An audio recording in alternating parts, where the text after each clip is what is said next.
Je remercie aussi mon fils qui est, comme d'habitude, m'accompagne dans toutes mes disons, présentations littéraires. Il est aussi il est professeur d'expression orale et il continue sa passion pour le théâtre à côté de sa profession. Peut-être toi, tu peux dire encore 2-3 mots en plus sur Olivier. Bien sûr, je peux dire plein de mots sur Olivier. D'abord, je vous invite à le regarder, car il est arrivé... déjà, je suis content qu'on ait osé passer au synthétiseur modulaire pour cette proposition-ci. Donc il arrive, il va faire des créations et ça va être un joli challenge. Olivier, on s'est rencontrés dans un lieu alternatif qui s'appelle l'usine. Tu travailles maintenant en tant que gestionnaire. J'organise des formations. Tu organises des formations pour Agra. Dans le domaine de l'hôtellerie-restauration. Dans le domaine de l'hôtellerie-restauration. Et je le connais plus en tant que DJ et en tant que musicien.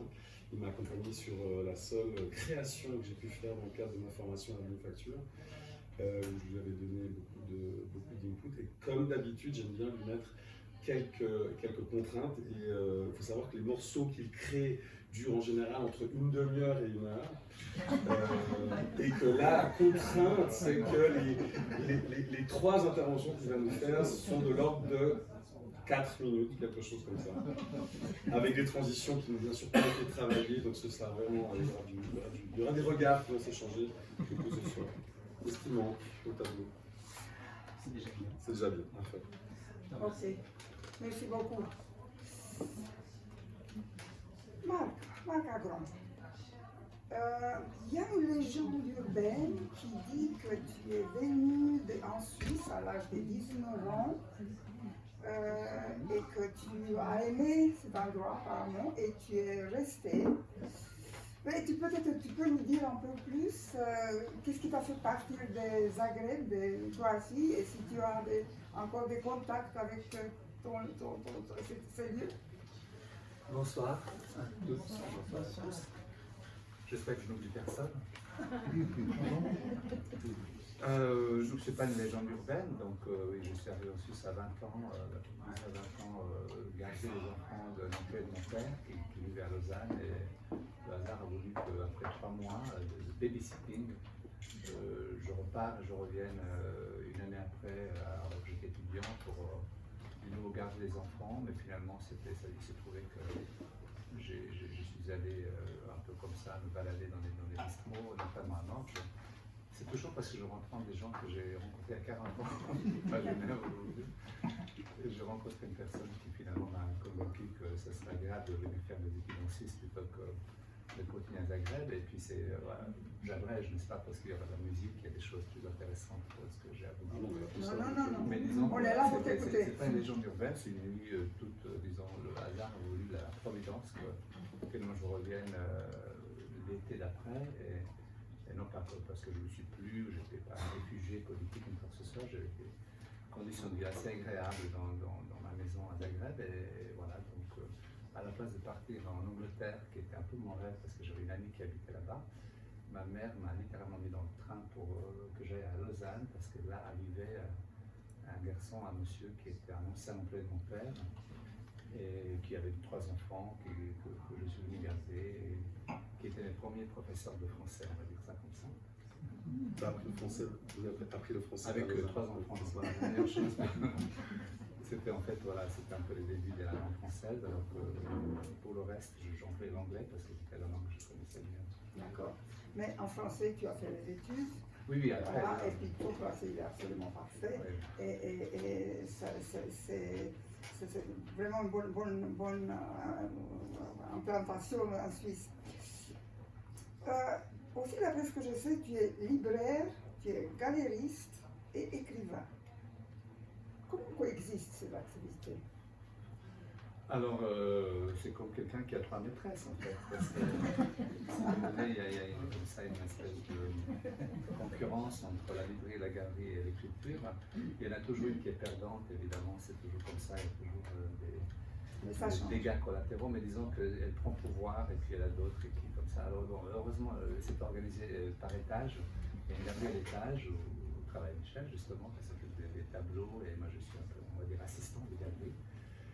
la librairie, c'est mon métier depuis toujours parce que je fais des catalogues de livres anciens, donc je ne fais pas que des bêtises. Il m'arrive d'écrire vraiment des choses très sérieuses et qui sont vérifiables, qui peuvent, disons, donner envie à certains bibliophiles d'acheter des livres anciens du XVIe au XXe siècle.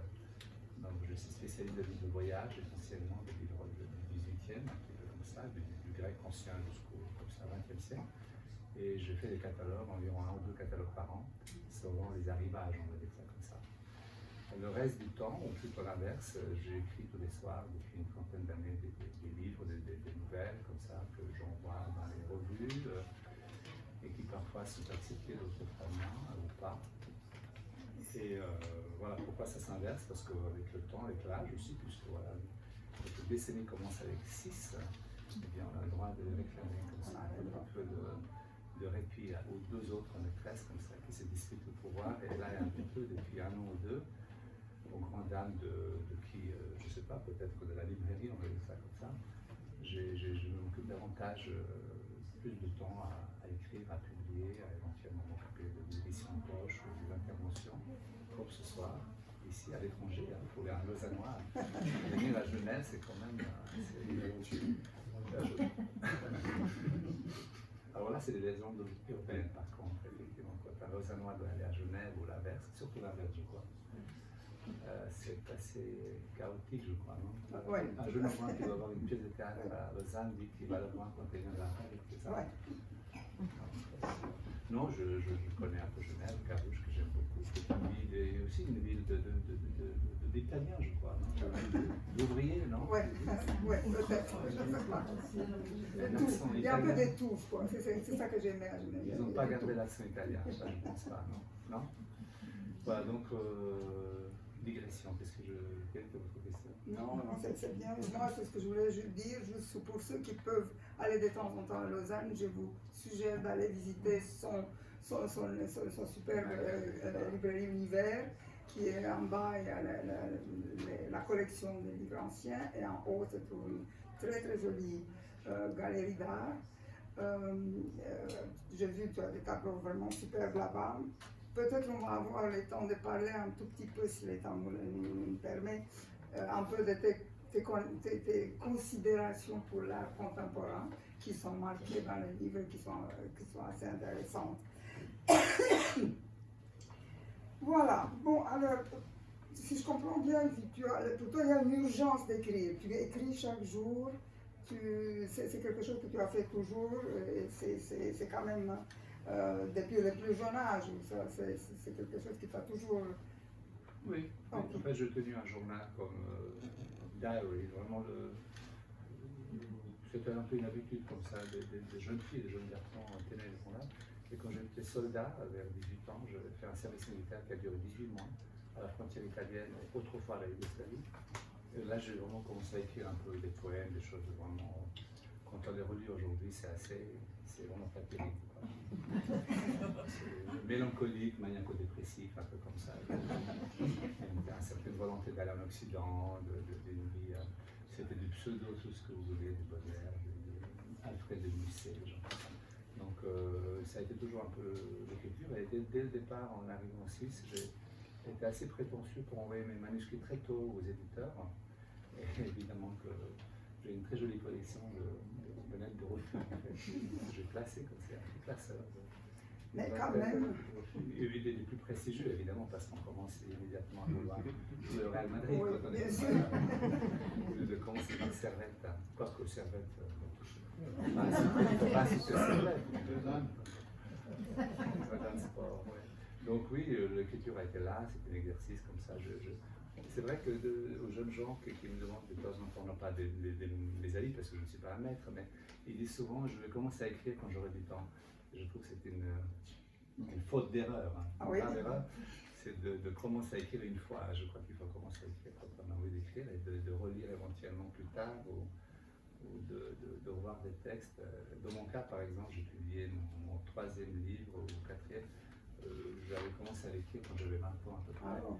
Et il n'était pas si mauvais, mais il n'était pas abouti. Et pour qu'un livre devienne pour un texte devienne un livre, c'est vrai que c'est comme ça des couches qu'il faut enlever et rajouter un peu le petit mur jaune chez Bergotte et Proust. Vous savez, cette scène où Bergotte regarde un tableau de Werner et puis il s'est dit comment c'est possible de faire une peinture aussi belle. Et en fait, il réalise que Werner avait passé plusieurs fois comme ça des couches de peinture jaune et encore. Et il réalise en fait qu'il écrit très mal parce que justement il ne relit pas suffisamment. Et je trouve que c'est assez une belle image de savoir que finalement un texte ne peut devenir bon. Ou alors on s'appelle Simenon évidemment, et là il n'y a pas de. Je crois. Alors voilà, encore une légende urbaine, on dit que Simenon écrivait directement avec il n'y avait pas de correction. On dit aussi qu'il a mis une belle presse. Simenon. En tout cas, juste avant d'arriver au livre qui nous intéresse aujourd'hui, tu as déjà publié plusieurs livres. La mémoire des cellules, qui est là, on va peut-être pouvoir même l'acheter ici. Ça, c'était en 2017. Et Carousel du vent en 2019 et Rêver d'allemand en 2020. Tous ces trois, tu les as publiés chez Dimitrievitch à l'âge d'homme. Et puis après, les mêmes livres ont apparu même dans les poches suisses. Les poches suisses sont disponibles en 2024 et en 2020. Ça, c'est un peu une trilogie, c'est un petit peu quelque chose qui se relie. Plutôt un triptyque. Hein, un triptyque, voilà. C'est pas une suite, il y a une thématique il s'agit de la mémoire et de l'oubli, ou d'une certaine mélancolie comme ça, des personnages qui reviennent, qui sont dans le même livre. Mais c'est pas une trilogie qui se suit, c'est plutôt un monde, un univers qui, on pourrait même avec la vie des choses parler de tétralogie maintenant, parce qu'il y a toujours c'est un peu la fin d'un cycle de personnages qui sont comme ça, qui fouettent la mémoire et qui sortent de temps en temps des choses comme ça, qui sont imprimées. Pardon, tu parlais d'univers, ça veut dire quoi? Ça veut dire que c'est des personnages secondaires qui se recoupent ou qui deviennent personnages principaux dans oui, je m'intéresse plus aux faibles qu'aux héros, en fait, aux zéros. Parce que finalement, il y a suffisamment de gens qui écrivent des romans comme ça, à connotation où il y a un vainqueur, etc. En général, dans tous mes romans, je m'intéresse non pas aux faibles parce que je les plains, mais parce qu'ils ont quelque chose à dire probablement. Et il y a quelque chose à travers des personnages qui ont certaines fêlures comme ça, qui sont un peu tarés ou qui sont un peu. Voilà, qui sont secondaires. Par exemple, Rosemary, dans le dernier livre, je me rappelle d'une réponse d'un grand éditeur qui disait que c'était formidable, mais que le personnage féminin, évidemment, on était en plein wokisme, donc il fallait un peu plus de lumière sur cette personne. Et puis j'ai répondu que c'était le personnage central du livre, qu'il n'y avait pas besoin qu'elle soit à toutes les pages, en fait, qu'elle apparaît parce que on va dire que c'était une sainte, hein, comme ça. Et voilà, on écrit comme on peut, et je m'intéresse à ce monde-là parce que c'est ce monde-là qui m'intéresse. Alors, on va déjà passer au livre qui nous intéresse, c'est La vie des choses. Et je vais demander à Adrien de lire l'incipit de ces livres. On a une première intervention musicale directement. On peut le faire, ok. Et j'enchaînerai directement.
ouvrage intriguait par sa couverture illustrée, la légèreté de son papier Bible, le portrait de l'écrivain en revers, la photo datait d'il y a 12 ans, et son prix bas.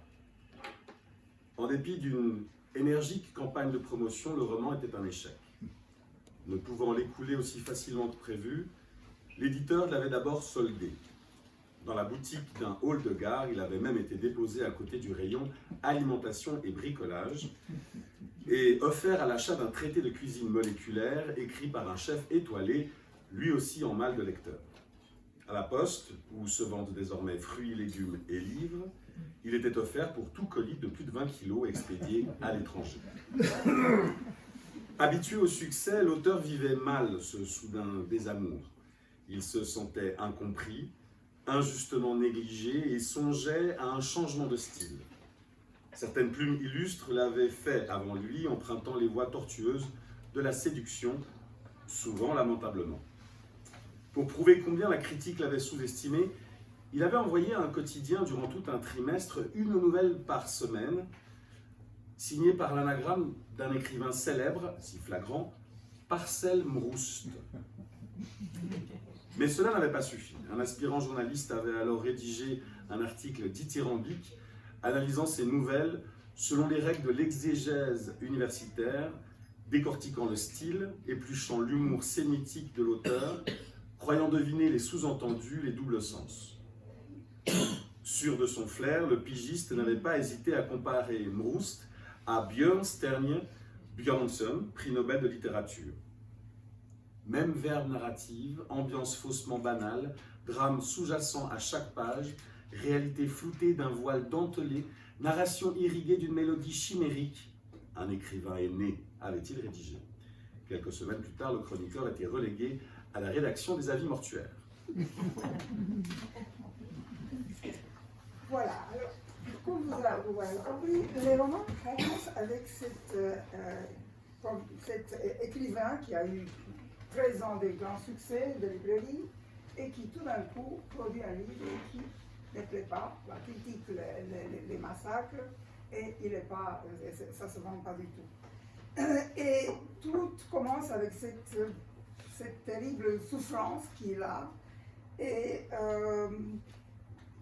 toute sa vie est bouleversée à cause de ça.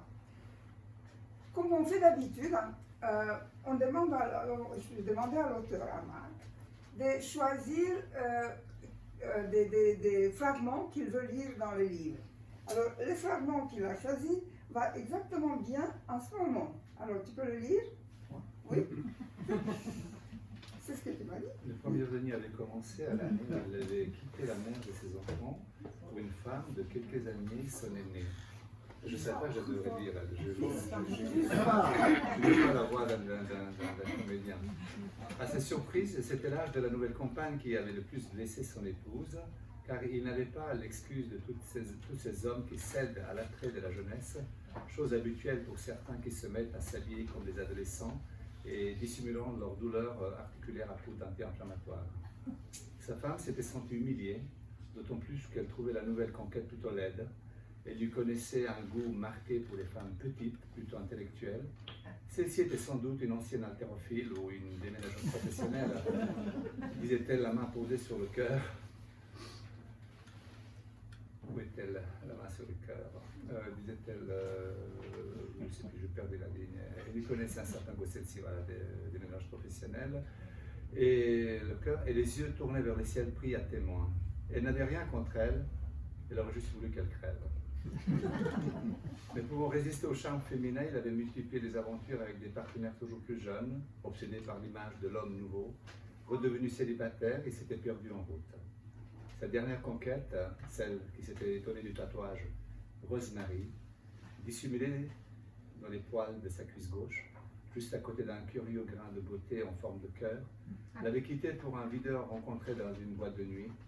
Vainement, elle lui avait demandé de faire ôter ce tatouage, le prénom d'une ancienne rivale inscrit sur la peau de son amoureux, l'incommodait au plus haut point. Cette exigence avait été formulée 2 fois, puis elle l'avait quitté. Il avait fini par revenir auprès de sa femme. Elle l'avait traité de pauvre type, lui avait demandé de raser cette barbe de 5 jours et de porter à nouveau des vêtements de son âge, mais elle ne l'avait pas rejeté. L'amour prend souvent l'aspect de ces scènes bibliques comme le retour de l'enfant prodigue quand la mémoire et l'orgueil sont comprimés par l'affection, seul à pouvoir guérir les maux de la solitude, cruelle métaphore de la neurasthénie. Il lui avait dit que c'était pour la vie, il avait rafraîchi son tatouage, le faisant même colorer, tube consentante, elle avait aimé retrouver son prénom sur la peau de son mari. Donc voilà, justement, c'était le moment où, en fait, Voilà. cet homme qui va et vient et revient, et voilà, il est constant. Inconstant et qui a vraiment un choc à cause de ce désamour des lecteurs et de la critique surtout.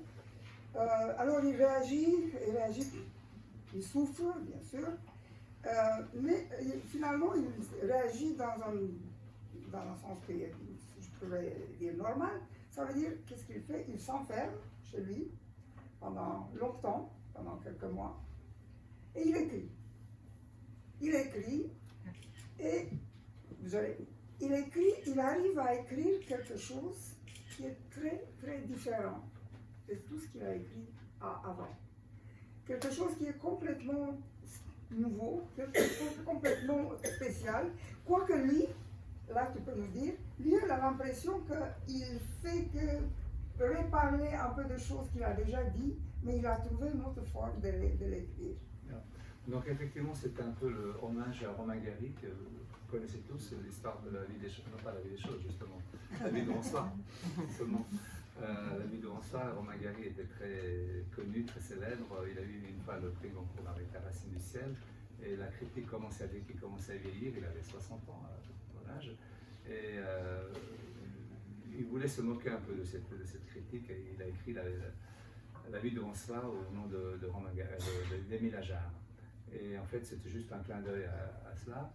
Dans le cas de mon écrivain, donc c'est un succès est insupportable pour lui. Et il s'enferme 3 ans dans sa chambre pendant 3 ans. Enfin, je ne le suis pas pendant 3 ans moi-même. Enfin, je me demande ce qu'il fait pendant 3 ans dans cette chambre où il a une barbe qui va jusqu'au sol. Sa femme lui apporte régulièrement la nourriture devant la porte. Il la prend, il la remet au même endroit comme un renard. Comme ça, il sort vraiment plus de là. Il a des enfants jumeaux et il est devenu probablement fou. Et en fait, c'est lorsqu'il sort après 3 ans de cette chambre, il a sous le bras un manuscrit qui s'appelle La vie des choses, justement. Et il va le proposer à son éditeur. Il faut dire aussi qu'entre-temps, il a insulté tout le monde parce que quand ça ne marchait pas, forcément qu'il a dit que la critique littéraire n'avait rien compris et que les lecteurs étaient tous plus ou moins un peu attardés parce qu'ils ne comprennent pas son génie. Donc en fait, c'est le portrait d'un fou. En l'occurrence, c'est un écrivain, mais ça aurait pu être un footballeur, un chef étoilé de cuisine qui a perdu sa 4e, il y a 4 étoiles, non, 3e étoile, combien d'étoiles, je ne sais plus, dans les restaurants gastronomiques, ou un homme politique, par exemple, qui aujourd'hui ne peut pas vivre une vie normale après qu'il n'ait pas été, par exemple, élu, etc. Donc, en l'occurrence, c'est l'écrivain parce que c'est le monde que je connais le mieux, mais il s'agissait en fait de parler de la folie d'un homme qui ne peut pas accepter humblement, simplement un échec. Et quand il se présente à son éditeur, avec un nouveau texte, évidemment que celui-ci le refuse, avant de le lire quand même et de décider finalement de le publier, mais en exigeant des choses terribles de sa part. Voilà, on va parler de ça.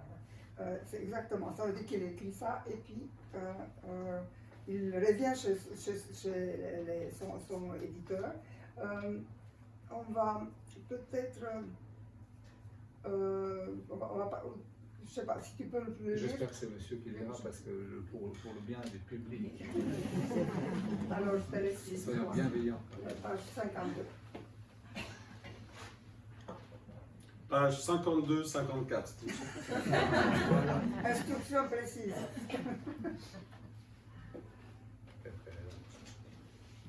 Jusqu'à 52, je passe à voir. très en avance. Très bien. Jusqu'à. Alors, par là. Très bien. J'ai un œil. Très en avance à son rendez-vous, Yann trouva le portail de l'hôtel particulier ouvert. Il se rendait à son rendez-vous chez son éditeur. Il n'y avait aucun chien gardien, ni vivant ni robot. Il franchit le seuil presque joyeux. Une nouvelle stagiaire l'accueillit. Elle souriait en permanence, affublée d'une tenue on ne serait plus stricte et convenable. Très appliquée, elle préparait l'envoi d'une annonce à la presse. Elle épluchait des dossiers sur une table quelconque, entourée des bibliothèques où, dans un admirable désordre, s'amoncelaient des livres. Elle lui proposa un café et sans attendre la réponse demanda avec du sucre, crème, les deux? Non, rien. Alors elle lui servit un café avec du sucre, de la crème et un verre d'eau. À côté d'elle se trouvait une autre créature, fantomatique. Avait-elle engendrée par un humanoïde, telle une abstraction scientifique? Il ne le saurait pas, car Van Berg entra bruyamment dans la pièce et d'un geste d'autorité, sans un mot, invita Yann à le suivre. On peut dire que tu as changé de style, ton écriture est méconnaissable. Tels furent les premiers mots que Van Berg prononça sans que Yann puisse déceler la moindre franchise derrière ses lunettes de soleil. J'ai eu de la peine avec le début, mais je me suis rappelé que tu écrivais avec les pieds les premières pages pour décourager les cons. Haha, c'est ça? C'est ce que tu m'avais dit autrefois, n'est-ce pas? Tu vois, je m'en souviens. C'est réussi. Puis j'avais avancé dans la lecture. Je ne t'ai plus reconnu. Pour finir, c'est justement parce que ce n'était plus toi et parce que ton texte se situait à des années-lumière du navet que tu as écrit la dernière fois que je me suis décidé à continuer. Et tu veux que je te dise ce que j'en pense? Veux-tu que je te le dise? Écoute. À cet instant, son téléphone portable sonna. Il répondit, éclata de rire et s'éloigna pour continuer la conversation durant une demi-heure dans la petite bibliothèque adjacente à son bureau. Yann avait envie de hurler. Il ouvrit la fenêtre, avala un grand bol d'air et s'arrêta de respirer durant 1 minute. Alors que ses poumons explosaient, il expira lentement, se rappelant l'adage de son vieux maître de judo, Kazuhiro Mikami. À la bêtise, il faut tourner le dos, elle mourra d'elle-même, faute de combattants. Il prit place sur le fameux fauteuil Ames et se demanda par quelle force centripète Van Berg le faisait tourner. Regardant par la fenêtre, il fixa le saule pleureur qui avait perdu ses feuilles prématurément. Yann ressentit une fraternité d'âme avec cet arbre en peine. Il était 5 heures, l'heure de la corrida, celle où meurt le taureau ou le torero. Van Berg ne revenait pas. Il immobilisa son regard sur une petite étagère remplie de livres anciens. À la lettre H, il remarqua les œuvres de Husserl, Heidegger et Hitler. Une véritable bombe H, pensa Yann. Quand l'éditeur revint enfin, tel un cocaïnomane après sa dose, il lui demanda « Qu'est-ce qu'on disait, hein? On disait quoi ?» Yann était en train de pivoter, se rappelant le carrousel de son enfance. Il stoppa net sa rotation. On ne disait rien. Peut-être voulais-tu me faire un commentaire sur mon texte? Ah, eh bien mon vieux, tu veux que je te dise? Oui, si tu as fini de prendre ton élan, vas-y, lance-toi. C'est un peu la raison pour laquelle je suis ici. À moins que ce soit pour le paiement du solde de mes droits de traduction que tu ne m'as toujours pas versé et que, craignant de brûler en enfer, tu aurais décidé de me régler. Je vois que tu n'as pas perdu ton sens de la répartie. Non, Yann, pour moi, tout cela, c'est du passé. Il ne reste rien, oublie. Je t'avais versé un à-valoir, nous n'avons rien vendu, ton dernier livre n'existe plus et c'est une bonne chose pour nous tous. Sois reconnaissant d'être ici et de cette nouvelle chance. Alors parlons. Voilà, alors qu'est-ce qu'il dit? Qu'est-ce qu'il va lui dire? Donc le portrait de Van Berg à ne pas confondre avec un autre, Non, Van c'est Delberg, l'éditeur. quoique. Et donc cet éditeur n'a aucun scrupule. Il sent un chef-d'œuvre, il sent un livre différent des autres. Il ne veut pas le lâcher et il va lui proposer effectivement de le publier à condition qu'il change de nom.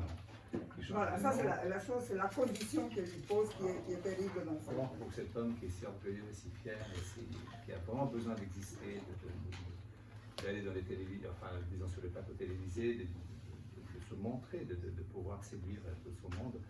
Changer de nom, ça signifiait pour lui, ça signifie que vraiment il doit se retirer et quelqu'un d'autre pourrait, enfin devra en tout cas, sera à sa place. Il accepte effectivement parce qu'il n'a pas le choix. L'éditeur sait que ce livre pourrait être un grand succès, il signe un contrat devant notaire et avocat. Et effectivement, le livre sortira quelques mois plus tard. Et il s'agira d'un très grand succès des librairies. Et à la place d'être heureux, puisqu'il a du nombre de succès, évidemment il est un peu plus malheureux qu'avant, parce que c'est pas lui en fait, il est jaloux, il devient jaloux de son propre personnage. Et puis là, en fait, je me suis un peu amusé à imaginer ce que fait un homme qui devient vraiment dingue. Parce que finalement, il rentre, je suis chez lui, tout le monde lit ce livre. Le livre est partout, dans les journaux. On Sa veut femme savoir aussi. qui est cet homme à qui il a même choisi un prénom terrible à porter. Il s'appelle Norga Abraham. C'est un nom assez difficile à porter, comme ça pour lui, il aurait à la rigueur demandé qu'on l'appelle, je sais pas, W.W. Stone ou James Brown ou quelque chose qui est un peu plus sexy, mais finalement il a accepté cet autre nom. Et finalement, même quand il rentre à la maison, il voit sa femme en train de lire La vie des choses. Et elle lui dit je suis en train de lire le livre de ce type qui a un nom au succès, c'est vraiment pas mal. C'est pas ton style, mais c'est vraiment pas mal. Tu devrais le lire. Et vraiment, il ne supporte pas. Donc, ça n'est trop. Et il finit par partir. Puis à ce moment aussi d'une rencontre assez folle, c'est marrant parce que pour moi, je n'avais pas mis le prisme de la folie. J'acceptais le côté un peu nerd, comment on appelle ça, quelqu'un qui est très concentré sur une tâche répétitive, celle de l'auteur qui vraiment s'enferme et se concentre.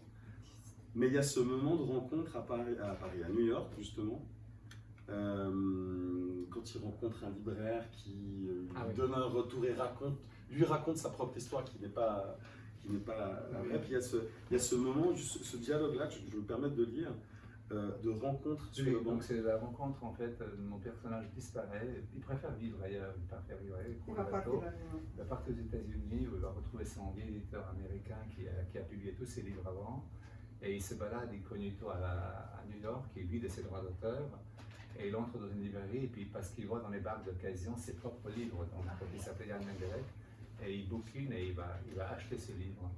Et là, il va rencontrer un libraire mythomane. C'est moins la partie mythomane où c'est sa rencontre avec lui-même. Oui, c'est quand il est assis sur ce banc. C'est un hommage au livre de Sage que vous connaissez tous, j'espère, où Borges en fait sort à Genève, il s'assied sur un banc au bord du lac, et puis il voit un autre monsieur, il lui dit mais je vous connais, vous êtes José Luis Borges. Et il dit oui, bien sûr, moi-même. Il dit moi aussi, je suis enchanté, c'est beau, c'est des villes de Los Angeles. Il dit non, nous ne sommes pas à Los Angeles, nous sommes à Genève.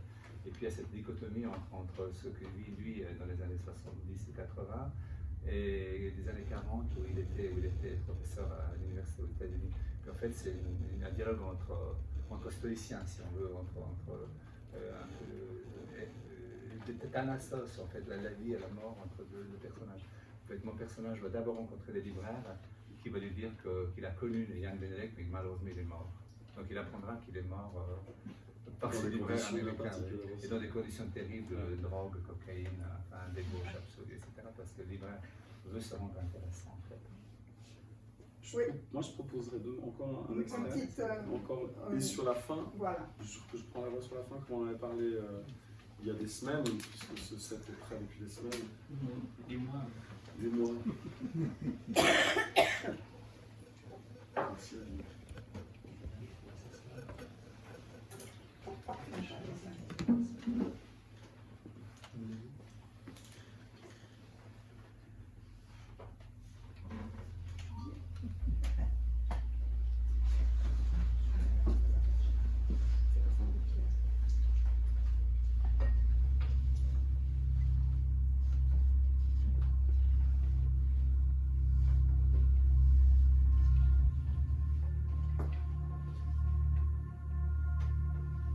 Il quitta la librairie, s'assit sur un banc au milieu d'un parc et se mit à feuilleter son livre. Les ombres défilaient, s'animaient. Il fallait les éclairer. Sous les doigts longilignes, les feuilles se déplièrent, le passé se manifesta, comme si une main battait la mesure. Le noir, le blanc s'emparèrent de la couleur, perception visuelle de la répartition spectrale. Rien d'autre qu'un accident de la nature provoqué par la lumière, dirait Aristote. Un homme vint s'asseoir à l'autre extrémité du banc. Après quelques minutes de silence, les ondes devaient établir la connexion. Jan lui demanda s'il n'était pas par hasard Jan Mendelek. Celui-ci lui répondit par l'affirmative. « Oui, je le suis, comme vous l'êtes. Ravi d'être assis ici à Paris avec vous. » L'autre lui répondit qu'il n'était pas à Paris, mais à New York. Il n'y avait qu'à regarder les bâtiments autour du parc. L'un parlait en français, l'autre répondait en anglais, sans accent. Le libraire prétend que tu es mort. Oui, et il sait même de quoi je suis mort et pourquoi. Endetté et alcoolique, je serais tombé dans la drogue. Ma femme m'aurait quitté, ne supportant plus mes excès. Il possède tous tes livres dédicacés, c'est un fan. Je me souviens d'avoir dédicacé mes livres, traduits dans toutes les langues, et de les avoir expédiés au lecteur, mais toujours en français. Il assène que tes œuvres sont signées dans la langue de la traduction. Il a de l'imagination, ton bouquiniste. Quand un auteur est mort, on peut facilement créer un mythe autour de sa personne. J'ai vu des dizaines de livres signés maladroitement, soi-disant de la main gauche de Blaise Cendrars. La fameuse main amie. Que de faux envois, dédicaces tellement faciles à falsifier. Tout ce qu'il dit n'est pourtant pas faux. Oui, Borges aurait volontiers adhéré. Toute littérature est un peu mystificatrice. Quand je reverrai le marchand, je lui demanderai de me montrer mes livres dédicacés en russe, indien ou turc.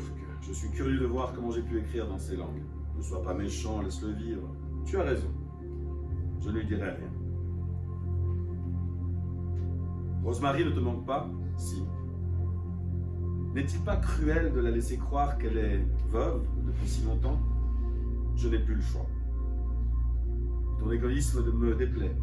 Je me dégoûte moi-même, mais j'ai toujours voulu être l'acteur et le spectateur de ma propre vie. À n'importe quel prix, au prix d'une vie s'il faut. Il te suffit de rentrer. Je suis un lâche. Tu voudrais que je te dise le contraire? Oui. Je ne le ferai pas. Tu es un pauvre type, comme le sont souvent les écrivains.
Alors, on va laisser pour l'instant Yann Nedelec à New York. On ne va pas dévoiler beaucoup plus de ce qui se passe parce que c'est justement ça, une des parties la mieux construite que je trouve, la fin et la façon de démêler toute cette situation terrible dans laquelle il s'est mêlé. Et pour vous laisser le plaisir de lire les livres qui vaut vraiment la peine. Et on va juste faire, j'avais juste deux ou trois autres questions. Par exemple,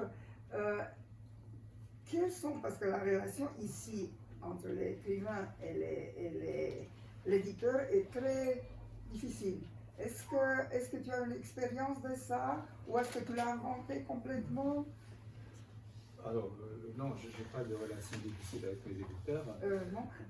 Ah, non, Oui, non, pas du tout. En fait, l'idée était de faire une équation. En fait, dans le livre, il est construit à ce que chaque personnage a son double, en fait, ou a son contraire. En tout cas, antinomique, c'est-à-dire qu'il y a effectivement deux éditeurs, il y a deux écrivains finalement, puisque la couverture montre deux visages pour des raisons que vous verrez à partir de, on va dire, la page 100, comme ça, parce qu'il y a 200 pages. Le livre prend une autre direction au milieu du livre, on revient ou on ne revient pas, ou quelqu'un d'autre revient, peu importe. Il y a deux éditeurs dont c'est pas le méchant et le gentil, mais enfin c'est quand même ni noir ou blanc. Il y a des jumeaux, il y a des enfants, il y a effectivement le roman est construit sur une sorte de dualité, on va dire. Pas toujours bien le mal, mais enfin en tout cas il y a de l'amour, il y a un frottement comme ça entre les personnages. Donc personnellement je n'ai pas eu cette expérience-là, mais encore une fois j'ai choisi le monde de l'édition. Mais ce monde-là, il est vécu, j'imagine, dans des grandes entreprises. À l'université, c'est quand même un panier de crabes. Tout le monde rêve du monde universitaire, mais enfin, c'est pas joli, il y a toujours un peu de concurrence comme ça. Donc, c'est ce monde-là. L'éditeur est exagérément, on va dire, méchant, si vous voulez. Mais je répète, c'est un éditeur, mais ça aurait pu être un producteur de musique, ou directeur de théâtre, ou maître de ballet, ou que sais-je, chef d'orchestre, par exemple. Souvent, on dit qu'ils sont assez terriblement, disons, ils sont assez autoritaires, voilà. Donc c'est un combat entre ces deux égos assez forts, entre l'écrivain et l'éditeur. Et l'écrivain lui reproche d'avoir fait fortune avec lui, et il le lâche dès l'instant où ça va mal, mais en fait c'est aussi un prétexte pour moi de critiquer la critique littéraire, puisque quand le livre sort, enfin cet autre livre qui s'appelle La vie des choses sous un autre nom, la critique est dithyrambique, évidemment, il salue cet auteur extraordinaire. Et évidemment, tous les critiques pensent que c'est une femme qui a écrit le livre, parce que l'écriture est féminine, l'écriture est particulière, et ça va très très loin, puisque certains critiques font vraiment une thèse, antithèse, synthèse, vraiment comme à la Sorbonne. Il y en a même un qui fait une thèse doctorale sur ce livre-là, La vie des choses, postulant qu'il s'agit d'un auteur japonais. Parce que tout qui est la ville de Kyoto est dans le livre, le Japon est dans le livre, le zen est dans le livre, et même Hiroshima et Nagasaki sont dans le livre, parce que finalement je ne me suis pas amusé, mais j'aime bien comme ça, non pas distiller, mais disons, en tout cas raconter des anecdotes qui peuvent être agréables. C'est une séduction quelque part, en fait. Je veux dire que le lecteur sera un peu séduit non pas par mes connaissances, mais par des choses que peut-être ils ne savent pas, par exemple. Et on apprendra peut-être, pour ceux qui ne savent pas, que Hiroshima et Nagasaki n'étaient pas les cibles de la bombe atomique qui devait être déversée sur les deux bombes, donc sur le Japon, mais Kyoto. Kyoto était une cible pour les Américains. Mais quelques jours avant, grâce à un Français, un Américain justement, on a changé de plan. Et parce qu'ils ont estimé que si les Américains bombardaient Kyoto, que l'humanité ne pardonnerait jamais cela. La perte de tous ces... Parce que les temples, etc. Les temples, oui. Évidemment que j'essaie de rendre la situation absurde, parce qu'est-ce qu'on peut pardonner Hiroshima et Nagasaki, est-ce qu'on peut pardonner ça? Et disons que c'était un peu comme à l'époque de la guerre en Yougoslavie, on avait arrêté la guerre, j'avais eu un échange très sympathique avec Jean d'Ormesson, qui s'était beaucoup engagé pour sauver la ville de Dubrovnik. Et ils avaient dit à l'époque, bagarrez-vous entre vous, vous êtes de toute façon des sauvages volcaniques, mais ne cassez pas Dubrovnik, parce que quand même, la vie humaine, je veux bien, ça se refait, si vous voulez. Raguse, en fait, Dubrovnik, non. Et en fait, voilà, et quand Yann Mendelek lit ses critiques, il s'agit d'une traduction d'un roman japonais avec vraiment des extraits du livre, n'est-ce pas? Et la critique, en principe, le monde, des grands journaux montrent pourquoi c'est un ouvrage vraiment très musical et très féminin. Et bien évidemment qu'il a de la peine, il devrait pouvoir dire mais c'est moi l'auteur de ces livres, on n'y peut pas, parce que le contrat l'empêche.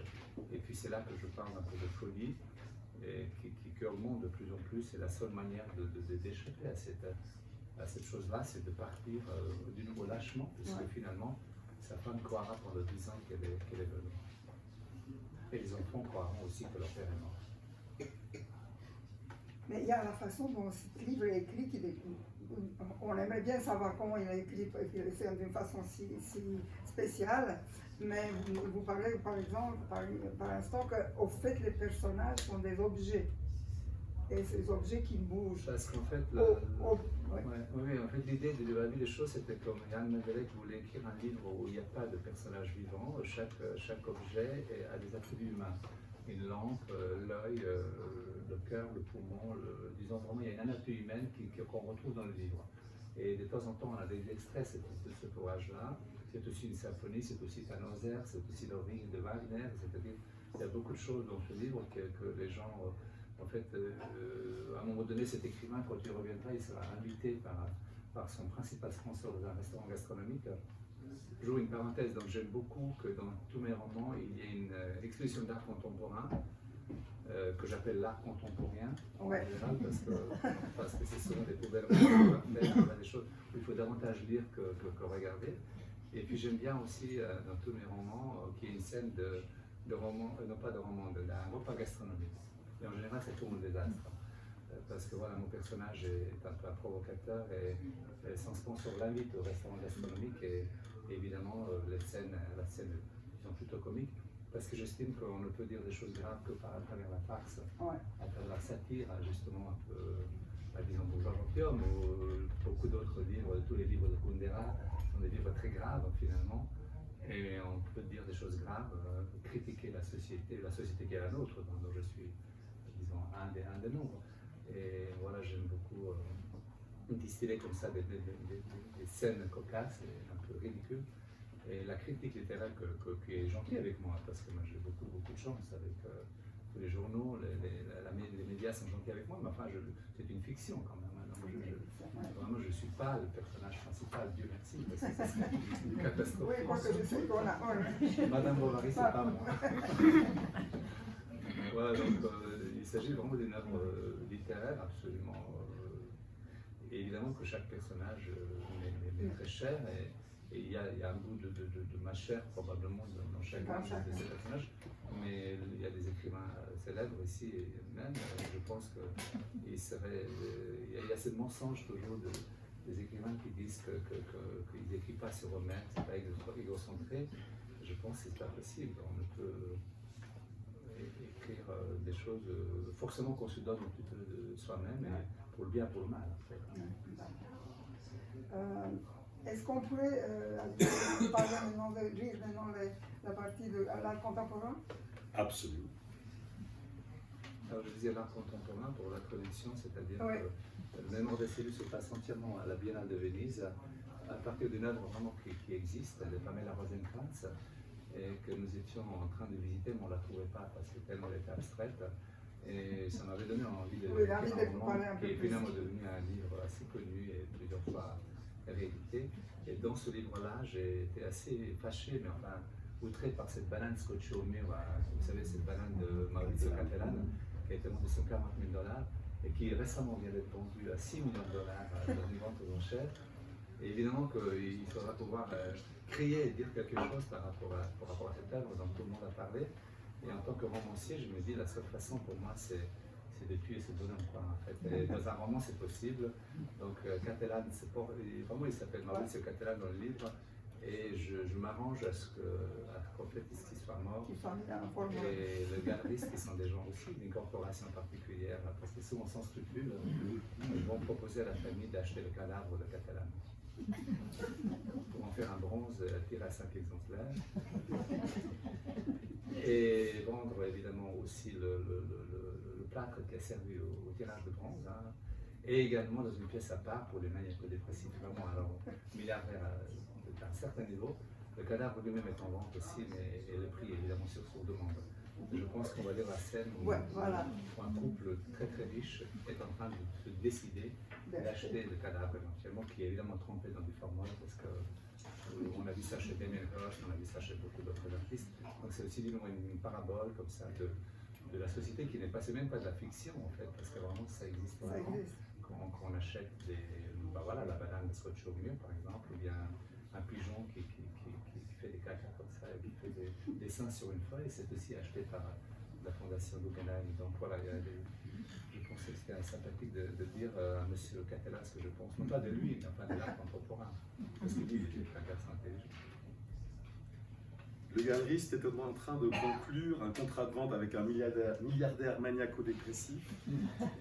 Celui-ci essayait de convaincre sa jeune compagne qu'il devrait aussi acquérir la série de tableaux sous verre représentant des mouches sodomisées par des araignées. Une autre œuvre qui séduisait les curateurs des musées d'art contemporain et sur laquelle certains centres d'art, si justement nommés CAC, avaient pris une option. Mais l'épouse, mouchoir sur la bouche, craignant la nausée, faisait non de la tête et fermait les yeux. L'amie de Maximilien, le galeriste, Nicole Esterol, critique d'art elle aussi, était présente pour décrire ce triomphe du grotesque, du champosphère où les protagonistes ignoraient qui était réellement Marcel Duchamp. Il y a quelques années, il avait proposé qu'on vote une loi sur l'imprescriptibilité des crimes perpétrés au nom de l'art. Sans succès. Esterol se demandait ce que les générations futures penseraient des réfrigérateurs de Bertrand Lavier au MAC de Montréal, des poteaux de Daniel Buren sur la place des terreaux à Lyon, ou du mur de parpaing de Teresa Marjol, spécialiste de l'horreur morbide, qui s'était signalée au Frac de Lorraine avec une fontaine d'eau pour laver les cadavres dans une morgue.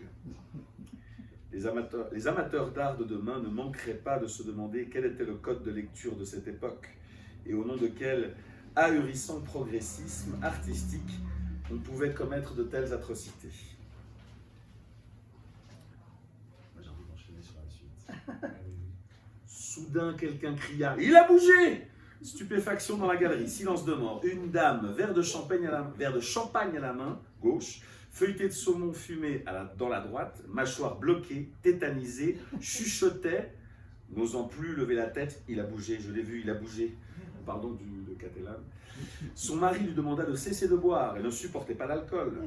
Se tournant vers le public médusé, il déclara « Il ne s'agit quand même pas d'une installation. Mais enfin, pourquoi ne bougerait-elle pas en fait? Elle pourrait même bien se lever et marcher, non ?» Ne perdons pas son sang-froid et sachant tirer profit de toute situation, Rotin, le galeriste, prit le micro et proclama « C'est la preuve que l'art contemporain n'est pas mort !» Les applaudissements furent rapidement couverts par le brouhaha des visiteurs. Une grande table nappée de blanc fut dressée au milieu de la galerie.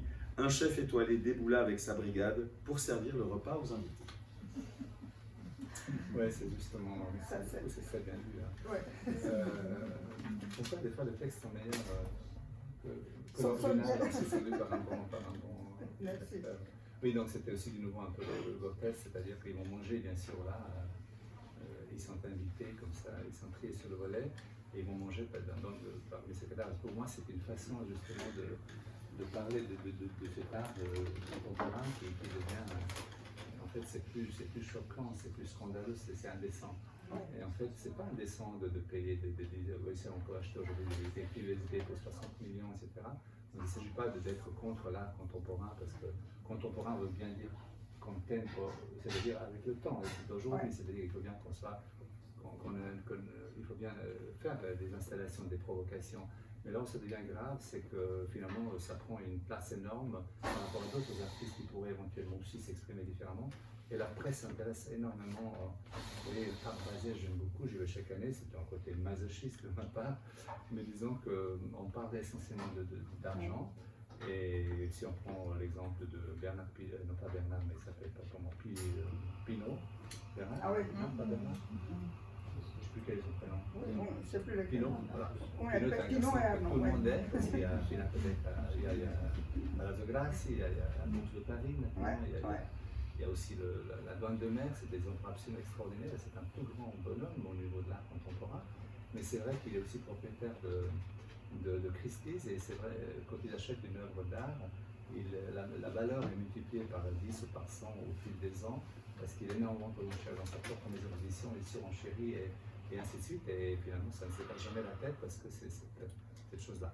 Et je pense que par rapport à un romancier, que je suis ou quelqu'un d'autre, on peut dénoncer ça de façon drôle, ou en tout cas on peut s'étonner, parce qu'en un moment je dis que je n'aime pas Catella. Catella est un garçon éminemment sympathique et intelligent, mais c'est tout le marché derrière qui finalement, on me dira aussi que le milliardaire a le droit de faire ce qu'il veut avec son argent. Alors oui, mais pas au détriment d'autres artistes qui pourraient s'exprimer, qui n'ont jamais eu possible de se montrer. Donc c'est aussi une des parties que j'aime beaucoup traiter dans mes romans. Oui, tout à fait. J'avais une autre question concernant, vous avez dans les livres plusieurs personnages secondaires qui traversent les livres, parfois juste une fois. Je voulais savoir d'un côté, par exemple, il y a les coiffeurs de New York, il y a les chauffeurs de taxi qui lui parlent de Camus. Il y a aussi ce prof de mathématiques roumain qu'il trouve à Havre. Ça, c'était un passage que je demandais à Adrien. Ah oui, c'est un mendiant en fait. Un mendiant. Avant de prendre le bateau, voilà, il tombe avant sur de un mendiant. Voilà. Oui, c'est un mendiant qui est un ancien professeur de mathématiques à Iași et qui part tous les étés en Occident pour mendier, parce qu'évidemment quand tu rentres en Roumanie, il a gagné beaucoup plus que quand il est par rapport au salaire qu'il touche tout le reste de l'année dans cette université. C'est aussi une façon un peu banale, un peu facile de dire en fait c'est une misère de ces gens qui sont mendiants. Il se trouve que mon personnage part mais il n'a plus d'argent cash, et évidemment que mais là le livre, la réalité me rattrape finalement, parce qu'il a évidemment une petite machine qui peut prendre. Les mendiants qui a une machine qui peut prendre des cartes. Si vous n'avez pas d'argent, il n'y a aucun souci, je suis là, ça sera versé sur mon compte à l'UBS, etc. Donc il a quand même un compte à l'UBS, même s'il est mendiant. Donc en fait, c'est une histoire évidemment, ne pas dire du mal des mendiants, mais disons que c'est aussi un peu la société à laquelle nous vivons, c'est-à-dire que même la mendicité sera je te tweet. Vous savez, c'est devenu très facile de dire je te tweet, que je t'envoie l'argent comme ça. Donc ça peut, voilà, c'est un clin d'œil, je ne sais pas si c'est un clin d'œil ou pas, mais en tout cas, juste une scène qui pourrait être, qui peut faire rire ou pleurer finalement, parce que c'est pas. Exactement. Et évidemment qu'une fois qu'il est sur le bateau, c'est de nouveau toute une comédie humaine, parce qu'il doit rencontrer forcément, il n'a pas pris l'avion, parce que le bateau me convenait beaucoup plus, parce que sur le bateau, vous avez tous fait de temps en temps des voyages en bateau, et c'est vrai que c'est un peu le zoo humain quand même, hein. Donc vous avez quand même un peu tous, nous, vous, d'autres gens qui s'habillent n'importe comment, alors que par ailleurs ils s'habillent autrement. Et puis voilà, il va rencontrer un couple qui va voir un psychiatre pour leur chien qui est suicidaire, et ils veulent savoir pourquoi ils veulent aller à New York voir ce grand psychiatre viennois qui soigne des chiens dépressifs. Et puis voilà, à partir de là, je développe des scènes qui m'intéressent parce que j'aime beaucoup l'humour. Oui, il y a beaucoup d'humour. C'est assez drôle. Moi, je me posais une question. Après, ça a été répondu déjà partiellement. Pour moi, Yann Mendelek, qui n'est donc pas le personnage principal, pour moi, c'est un anti-héros. Il est véritablement présenté comme étant le pire des pères, qui ne différencie pas ses jumeaux, qui n'accompagne pas sa femme. Dans la chimiothérapie, ou qui oublie même qu'elle en vit une. Au début, vous disiez que vous vous intéressez aux faibles. Cette faiblesse-là aussi, enfin, cette faiblesse humaine-là aussi. En fait, je lui pardonne, c'est-à-dire il s'agit de savoir, le lecteur saura, est-ce qu'il est vraiment fou? Est-ce que c'est un monstre? Est-ce que c'est un type qui est un comédien incroyable? Parce que finalement, il s'agit de savoir si c'est lui-même qui revient ou pas. Donc il restera en fait une interrogation. J'aime beaucoup que le lecteur finalement finisse le roman. Le roman est terminé, mais enfin, il y a des gens qui disent que c'est un pauvre type. Moi je pense qu'il est fou. D'autres disent que c'est de toute façon pas lui, donc on lui pardonne, c'est pas lui. Il est peut-être mort, hein, parce que quelqu'un d'autre s'est présenté à sa place. Donc tout est possible. Moi j'aime beaucoup cette possibilité. Alors c'est un anti-héros, oui, mais dès le départ, au niveau du roman, au départ, on le présente comme un pauvre type. Donc évidemment que quand vous avez des enfants jumeaux et que vous demandez tous les 2 mois à votre femme, est-ce que tu peux me rappeler lequel s'appelle Yann et lequel s'appelle Jean, ça dénote quand même une énormité, ça dénote une folie, parce qu'il s'intéresse qu'à lui-même.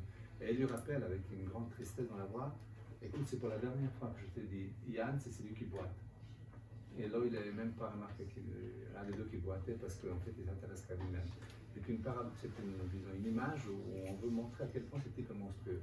Mais c'est aussi un pauvre type, donc est-ce qu'on doit éliminer tous les pauvres types de la planète? Voilà, le destin veut finalement, parce que je m'intéresse beaucoup au destin, c'est mon côté catho comme ça, je me dis que le destin est finalement plus fort que tout. Et la révolution, enfin, vous savez, la révolution veut dire, révolution c'est partir d'ici puis faire le tour et revenir là. On dit toujours que la révolution c'est tout balayer, c'est pas vrai. La révolution, on ne balaye jamais rien. Non. De même qu'apocalypse ne veut pas dire on dit toujours apocalyptique. Apocalypse, sa genre, c'est tout à fait autre chose. Mais donc, il y a cette révolution qui doit se produire en lui, elle s'est peut-être produite, ou alors pas, parce que c'est peut-être pas lui qui revient pas. Donc, si vous voulez, le roman devient un roman intrigue, mais pour moi, c'est plus un prétexte pour parler de la frivolité des choses, de la substance qui n'est peut-être que du gaz ou du liquide. Rien n'est cristallisé dans le roman, tout est possible. Et puis, effectivement, vous avez parlé au début de Rosemary, qui est le personnage central du livre, mais qui apparaît, qui revient, etc. Donc, effectivement, oui, c'est un anti-héros, mais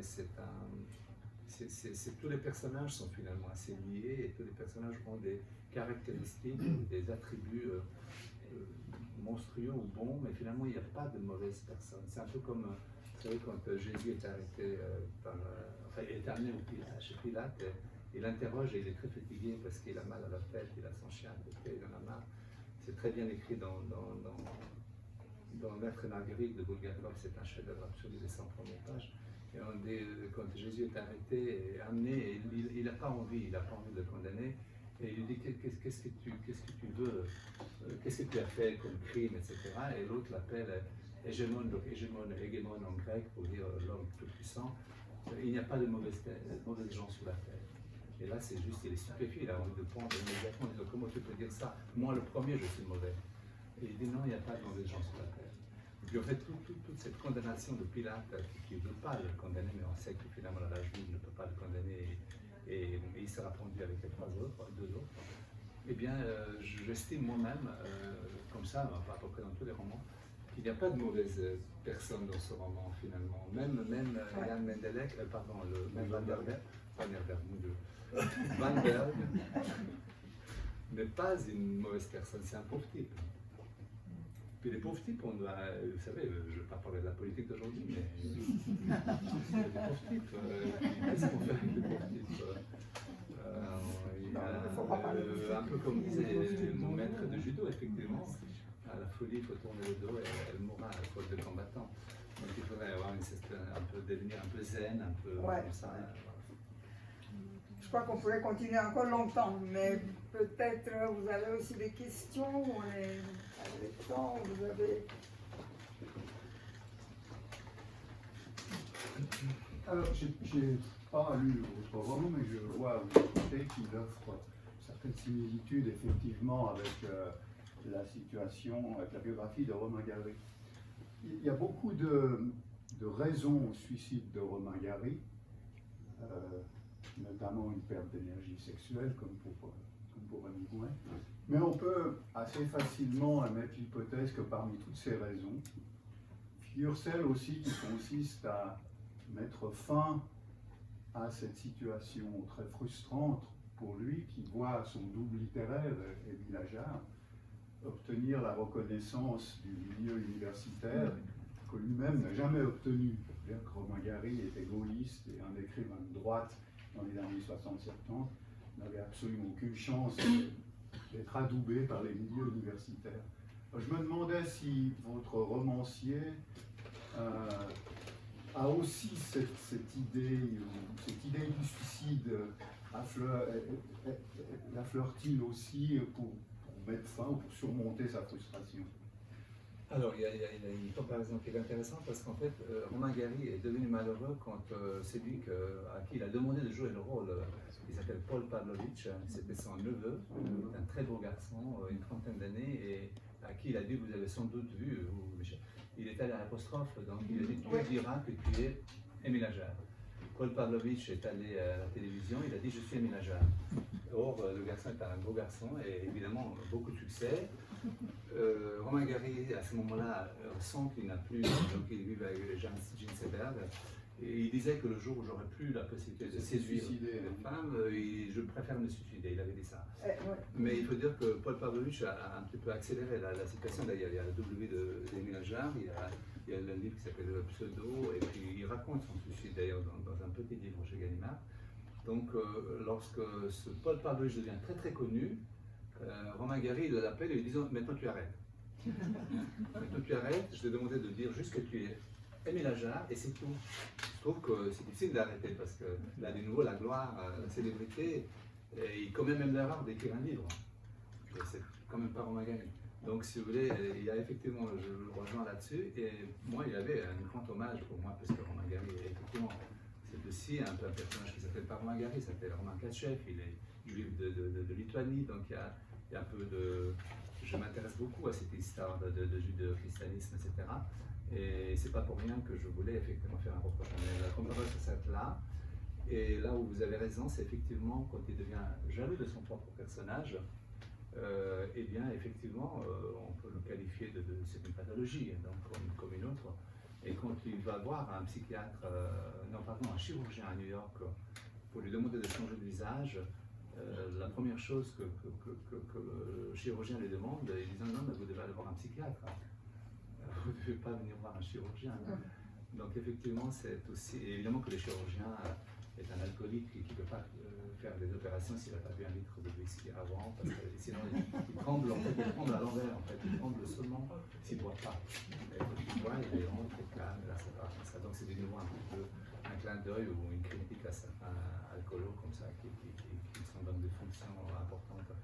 Donc oui, je connais très très bien la vie de Romain Gary, mais je pense que votre comparaison est belle, sauf qu'effectivement il y a ce personnage Pavlovitch, dont la fille est aujourd'hui une très grande éditrice, Anna Pavlovitch, qui est directrice générale d'Albin Michel. Donc c'est étonnant que finalement cet homme, écrivain finalement, est devenu père d'une très grande femme de lettres, Anna Pavlovitch. Voilà, donc parfois la fiction, disons la vie réelle est plus intéressante que la fiction elle-même. Mais votre romancier n'a pas cette tentation difficile pour surmonter cette frustration. C'est-à-dire que quand il Parce parle, qu'effectivement, une fois mort, parce que s'il est lâche en fait, non, parce que ce qu'il aurait dû faire, ou ce qu'il aurait pu faire éventuellement, c'est de se suicider, mais moi dans aucun de mes l'idée de la mort, en fait, elle est dans tous mes romans, je m'intéresse beaucoup à l'idée de la mort, parce qu'on a peur de la mort, je ne sais pas quoi, mais en fait en partant et en peut-être changeant d'identité, il y a une certaine mort de l'autre en fait, et il veut absolument tuer ce personnage qui a beaucoup de succès. Par contre, il le prend très bien puisqu'il touche les droits d'auteur. Donc c'est de nouveau cette contradiction qu'on a en nous-mêmes. Moi, je me prétends anarchiste depuis quelques années parce que ma fille l'est, et puis elle est sur un bateau en ce moment en Méditerranée, etc. Et là, on ne peut être anarchiste en voyant le monde comment il va. Et pourtant, je suis un garçon qui vit dans une grande maison, qui va skier, qui a une maison pour la mer sur une île, et que ça, donc je suis dans une parfaite contradiction. Mais ça ne veut pas dire que je ne peux pas dire des choses dans mes romans. Qui se passe d'ailleurs aussi dans un squat. Il y a aussi la visite d'un squat où des gens sont tatoués et qui ont des allures épouvantables, et ce sont finalement peut-être eux des sages et des saints. En fait, Saint François d'Assise, c'est aujourd'hui un squatteur, un anarchiste. Oui, ça peut dire anarchiste. Donc effectivement, il est peut-être trop faible pour faire ça, et il revit et il continue à vivre. Et il même revient, à moins que ce soit quelqu'un d'autre. D'autres questions? oui, moi je veux bien. Non, moi j'ai lu tous les livres de Marc, hein, les livres qu'il a publiés à l'âge d'homme en particulier. Ce qui me frappe, c'est la grande variété des livres, mettons. Il n'y en a pas deux qui se ressemblent. Il y a évidemment des liens communs, en particulier Proust, hein, qu'on retrouve dans presque tous les livres, qui revient. Il y a la satire de l'art contemporain qui revient aussi, mettons, plusieurs fois. Mais ce qui me frappe dans le dernier, qui est particulièrement, je trouve, bien réussi et vraiment très bien construit, c'est ce désir de disparition que l'écrivain ressent. Hein. Il disparaît, mais il disparaît pas complètement, parce qu'il disparaît en laissant un livre sous un autre nom qui lui rapporte quand même de l'argent, qui lui permet quand même de vivre, mettons, confortablement. Mais il veut disparaître, et il y a ce désir de revenir aussi, mais revenir autre. un peu, bon, on ne va pas dévoiler le livre, Non. mais différent, mettons. Hein. Et là, cette espèce d'altérité comme ça, et de désir de disparition, bon, qui est lié à sa mélancolie, qui est lié c'est quelque chose, je trouve, de très profond et très prenant dans le livre. Parce qu'il disparaît finalement très longtemps. Il disparaît près de 11 ans. Hein. Au niveau de la temporalité, d'ailleurs, des fois ça va très très vite hein, dans son livre. C'est 2 ans plus tard, 3 ans plus tard, etc. Enfin, et puis on se demande évidemment ce qui s'est passé entre-temps.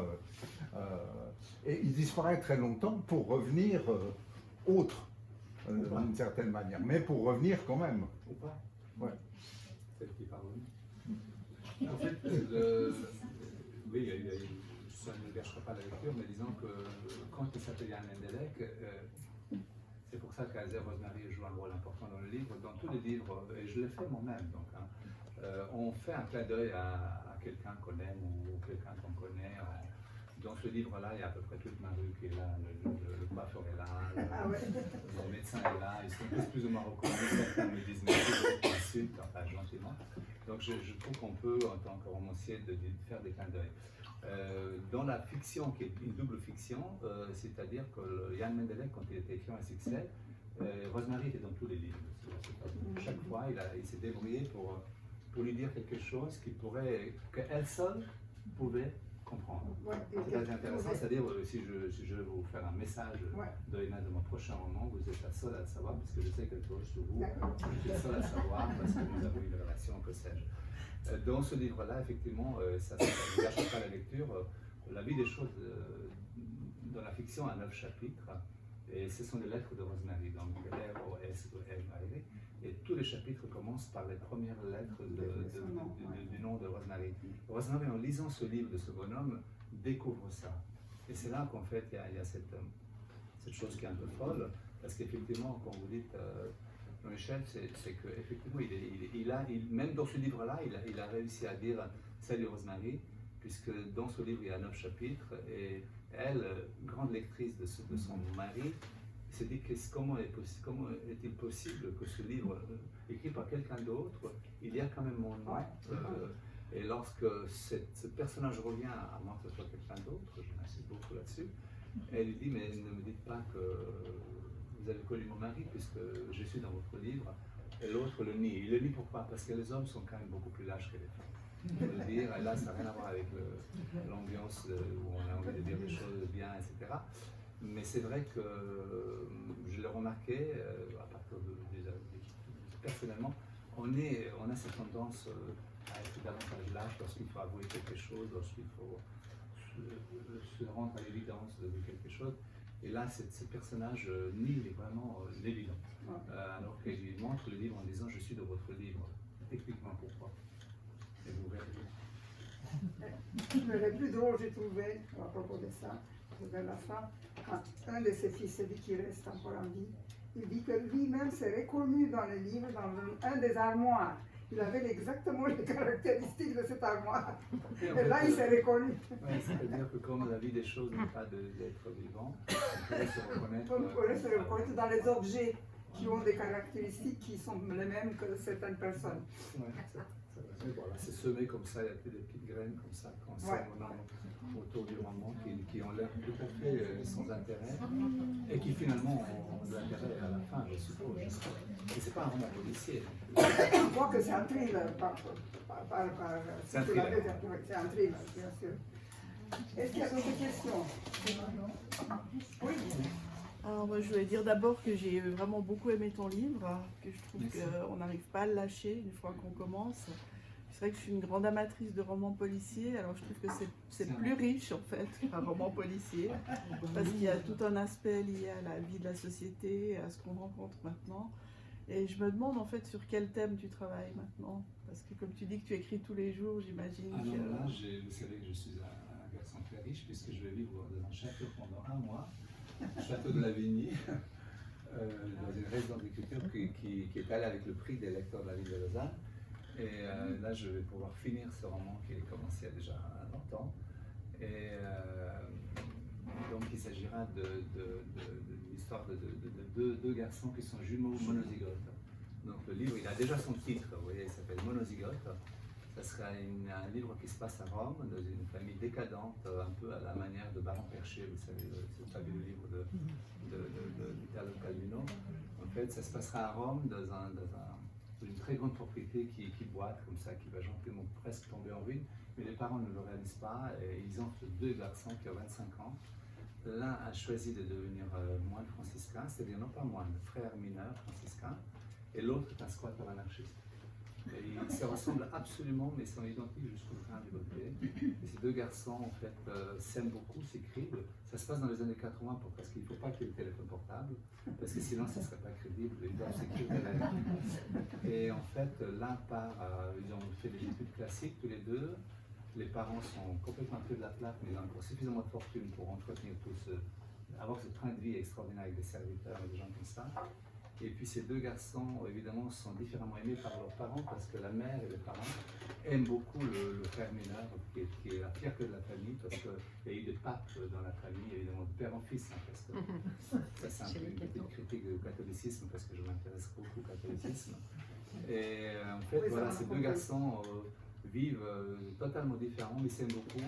Et lors d'une fête de famille à Pâques, on réunit toute la famille et ils vont se baigner dans la piscine et à la sortie de la piscine, le squatter met la bure franciscaine et il dit comment tu me trouves. Et l'autre dit rends-moi la bure s'il te plaît. Il dit non, j'ai envie de la garder, juste pour la journée. Et l'autre est obligé de mettre la veste en cuir, les chaînes avec des clous, il se met le truc, enfin bref, il est juste épouvanté par l'allure qu'il a, mais c'est quand même un moine, c'est un frère franciscain, c'est un garçon extrêmement sage. Et ils arrivent dans la salle à manger. Et évidemment, personne ne réalise la supercherie. Et la mère va dire à l'autre tout le mal qu'elle pense de l'autre. En lui disant, mais qu'est-ce qu'on peut faire avec ton frère? Est-ce qu'il y a un moyen de le récupérer? C'est épouvantable ce qu'il fait. Et c'est la honte de la famille. Et le garçon écoute, il dit, non, écoute, ça va bien. Finalement, il a le droit de vivre qu'il veut. Et même, finalement, comme il trouve que la supercherie fonctionne, ils vont rester 10 jours comme ça pendant les vacances. Et la mère ira jusqu'à se confesser à ce garçon qui est en fait un anarchiste squatter et qui n'a rien à voir avec un frère. Et il va lui dire un énorme secret. Et le garçon lui dit maman, c'est pas possible. C'est pas possible. Je ne sais pas ce que vous croyez, c'est pas le papa qui n'est pas le papa, parce que ça serait pas possible. C'est beaucoup plus compliqué que ça. Et là, évidemment, la semaine est terminée. L'autre ne peut pas lui rendre sa robe.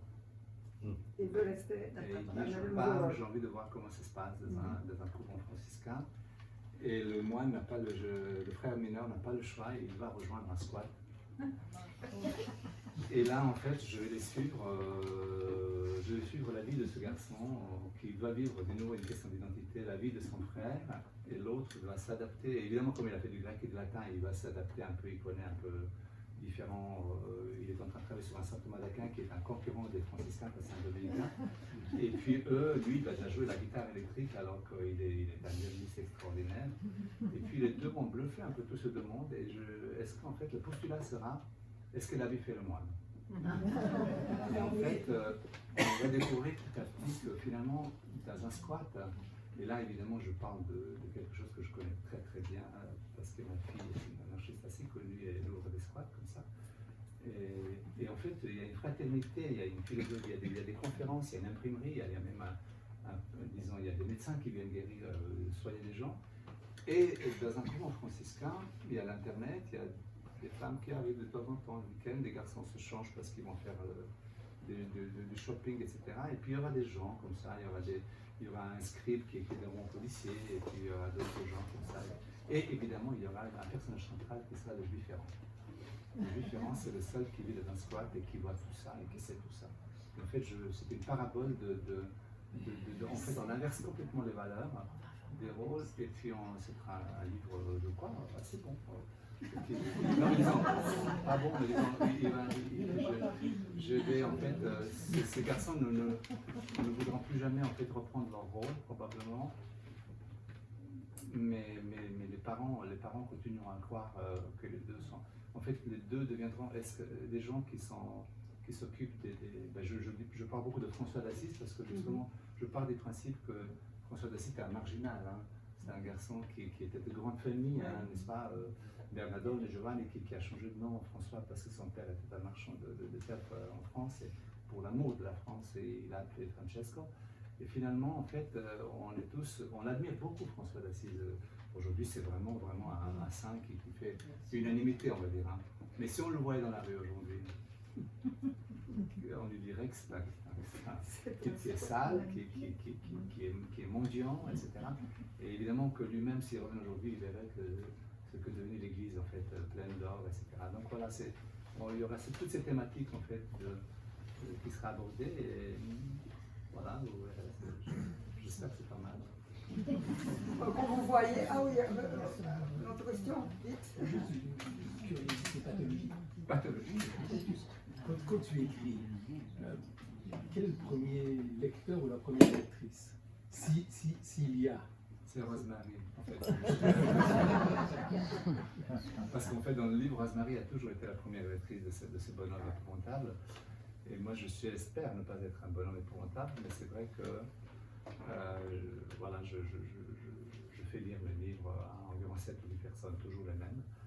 Et puis, aucun compliment, surtout pas. Donc, c'est un texte, c'est pas encore un livre. Et puis, je prends des retours, et puis chacun me dit un peu ce qu'il pense. Mais effectivement, oui, je fais lire à Michel, je fais lire à 4 autres personnes, un libraire d'ailleurs, qui est un très bon libraire à Chaux-de-Fonds, qui a toujours été un grand lecteur. Je fais lire à qui encore 2 ou 3 personnes, comme ça. Un ancien professeur au collège du Roset, qui est un excellent. Alors lui, il voit vraiment tout, c'est vraiment un scanner comme ça. Donc il y a différentes lectures, mais en fait le livre, c'est quand même le mien. Mais il y a des lecteurs avant de l'envoyer chez l'éditeur, effectivement. Puis après l'éditeur, par exemple, l'éditeur a décidé à du titre. Mon livre s'appelait pendant très longtemps Rosemary dans la peau. Et j'ai trouvé ce titre très beau parce qu'il avait vraiment cette femme dans la peau pour différentes raisons. Je trouve que c'est un très bon titre, mais les éditeurs ont trouvé ça pas très bon et ils ont un peu la vie des choses. Alors voilà, il y a des choses comme ça que je ne décide pas. La couverture, 2-3 petites choses comme ça. Ou alors, évidemment, il y a aussi le roman, vous, Jean-Michel, vous savez que le roman, il a 500 pages et finit par avoir 200 pages. Parce que justement, voilà, depuis 2-3 mois, j'enlève le gras et tout ce qui est entroué, il restera la l'ossature et le muscle, en fait. Et j'espère que justement, le roman doit avoir ce corps d'athlète et rien de trop. Et voilà, j'aime beaucoup ça. Alors il y a des gens qui sont capables de faire des livres à 500-600 pages. Je trouve que ça peut être trop. Comme vous voyez, avec Marc, on peut encore lui parler des heures et des heures, mais on doit quand même libérons les gens. lui remercier pour tout. Ça fait des questions. Oui. Ah, j'avais vu une image, moi c'était un verre. Non, il a levé le verre. Merci beaucoup. Merci.